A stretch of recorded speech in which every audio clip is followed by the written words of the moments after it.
Egg Vithabai माझे पंढरीचे आई, भीमा आणि चंद्रभागा तुझ्या चरणीच्या गंगा. अशा पद्धतीनं माऊलीच्या वाटेवरती चालत असताना प्रत्येक वारकरी पांडुरंगाच्या दर्शनाचा जातोय. मात्र वाटचाल करत असताना आपण समोर पाहतोय अशा पद्धतीने जी चटणी भाकर आहे, ती चटणी भाकर सुद्धा हे जे वारकरी आहेत ते अत्यंत गोड मानून घेतात. वारीच्या वाटेवरती विशेषतः वेगवेगळ्या भागातले वेगवेगळे पदार्थ आपल्याला पाहायला मिळतात, पण समोर चटणी भाकर म्हणजे आता रिंगण सोहळा झाला आणि त्या रिंगण सोहळ्याच्या बाजूला हे ज्या महिला वारकरी आहेत या ठिकाणी बसलेल्या आहेत आणि चटणी भाकर गोड पद्धतीने खात आहेत.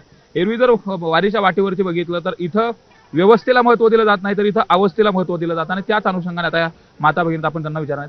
आजी कुठून आलात नेमकं? माऊली वालूरून. वाल्लोर, परभणी जिल्हा. परभणी जिल्हा. बरं. किती वारकरी सगळे? वारकरी 1200. 1200.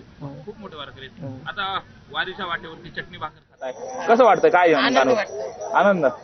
माऊलीच्या वाटेवर चालताना कुठल्या गोष्टीत काय वाटत नाही? अच्छा.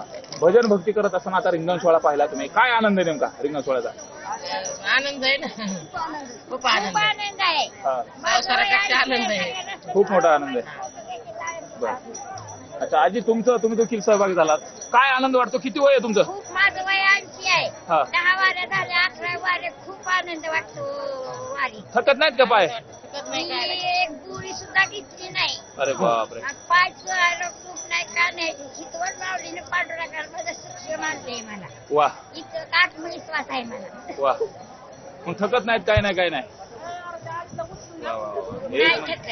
थकत नाही. माऊली सांभाळून घेते. हो, माऊली सांभाळून घेते. माऊली पांडुरंग मला कडेवर नेते ती. वा म्हणता येईल एखादा अभंग माऊलीचा? नाही, मला येत नाही. अभंग नाही. वा होळी भक्ती आहे. मात्र एकंदरीत आपण जर बघितलं तर खूप गोड बदल. ताई, तू देखील सहभागी झाली वारीच्या वाटेवरती, तुझा काय अनुभव आहे?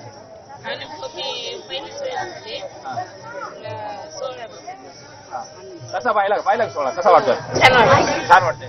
काकू, तुम्ही सुद्धा येत आहे, किती वारी तुमची? माझी 7वी वारी. 7वी वारी. वा. प्रत्येक वर्षी वेगळा अनुभव असतो. वेगळा म्हणजे वरची उत्सव व्हायला आणि जास्त वाढायला लागला. वाढायला लागला ना. पहिलं एवढं नव्हतं, 7 वर्षापूर्वी जरा कमी होतं, आता जास्त झालंय. पण आता लय आनंद वाटते आम्हाला. वाटते पण एखादी वारी असं चुकलं तर काय वाटतं? वारी चुकलं की वाटतं असं गेलेलं बरं त्याच्यापेक्षा नाही गेलं की. कवा जाईन कवा नाही, कवा जाईन. घरचे लोक नाही म्हणलं की असं रोड घायचा होतो, असं इतका हे होतं. आजी, तुम्ही सुद्धा चटणी भाकर खाताय, मात्र गोड मानताय, काय सांगाल? काय भावना तुमच्या? काय नाही, आनंद वाटते. वारीत यावं वाटत आहे. दरवर्षी फिरून यावं वाटत आहे. चालताना पाय दुखत नाहीत, काय नाहीत. आनंदानं चलत होत जे मिळतं त्यात समाधान. संबंधात यात खा वाटत आहे. चटणी भाकर खायची त्याला वाटत आहे. एकंदरीत आपण बघतोय हे सगळे जे वारकरी आहेत, हे सगळे वारकरी भक्तिभावानं पांडुरंगाच्या वाटेवरती चालतात. समोर आपण पाहतोय, समोर देखील या ठिकाणी सगळे जे वारकरी आहेत आता विसाव्याला थांबलेले आहेत. कुणी नाश्ता ज्याच्याकडे जे आणलेलं ते खातो. मात्र चटणी भाकर सुद्धा वारीच्या वाटेवरती गोड लागते आणि पांडुरंगाच्या दर्शनाची ओढ असल्यामुळे चटणी भाकर सुद्धा गोड लागते, हे महत्वाचं आहे. व्हिडिओ जर्नलिस्ट प्रवीण शेट्टीसह सुरेश जाधव, न्यूज 18 लोकमत, बोडले.